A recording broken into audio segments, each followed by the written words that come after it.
क्या आपने कभी पॉलीसिस्टिक ओवरी सिंड्रोम पीसीओएस के बारे में सुना है? अगर आप एक ऐसी महिला हैं जिन्हें गर्भधारण करने में दिक्कत आती है या जिन्हें अनियमित और दर्द भरे पीरियड्स होते हैं, तो आपने शायद इसके बारे में सुना होगा। पीसीओएस महिलाओं में बांझपन का एक बहुत बड़ा कारण है। इसके 3 मुख्य लक्षण हैं: शरीर में ज्यादा एंड्रोजन हार्मोन होना, अंडाशय में सिस्ट बनना और अनियमित पीरियड।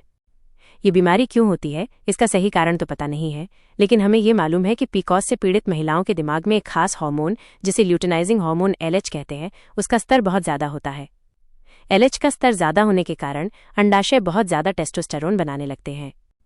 भले ही टेस्टोस्टेरोन को पुरुष हार्मोन कहा जाता है, ये पुरुषों और महिलाओं दोनों में बनता है। पीसीओएस के कई लक्षण, जैसे चेहरे और शरीर पर ज्यादा बाल उगना या सिर के बाल झड़ना, इसी ज्यादा टेस्टोस्टेरोन की वजह से होते हैं। LH और टेस्टोस्टेरोन का ये तालमेल अंडाशय में अंडे के सही से विकसित होने की क्षमता को खराब कर देता है।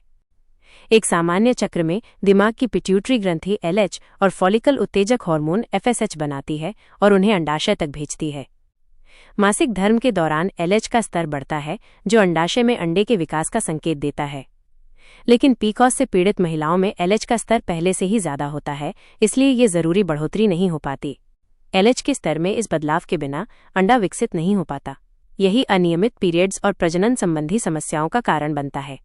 इसके साथ ही पिट्यूटरी ग्रंथि FSH भी सामान्य से कम बनाती है, जिससे अंडे पूरी तरह से परिपक्व नहीं हो पाते।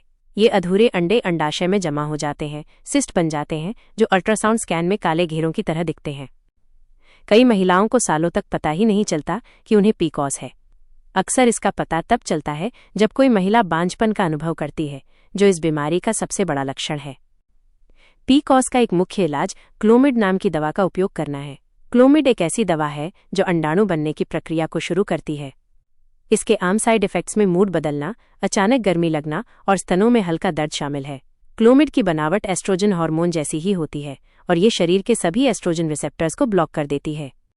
इससे दिमाग को लगता है कि शरीर में एस्ट्रोजन का स्तर कम है, तो वो ज्यादा FSH हार्मोन बनाना शुरू कर देता है। ज्यादा FSH के कारण एक अंडा विकसित होता है, जिससे खून में ज्यादा एस्ट्रोजन आता है। क्लोमिड को 5 दिनों तक लिया जाता है। लगभग 1 हफ्ते बाद जब रिसेप्टर्स को ब्लॉक करना बंद हो जाता है, तो बढ़े हुए एस्ट्रोजन के कारण LH का स्तर फिर से बढ़ जाता है। अंडाणु बनने की प्रक्रिया को शुरू करने में क्लोमिड बहुत सफल है। इसे इस्तेमाल करने वाली 85% महिलाओं में अंडाणु बनते हैं। हालांकि उनमें से केवल 10 से 13% ही गर्भवती हो पाती हैं। इसलिए क्लोमिड पीसीओएस का इलाज नहीं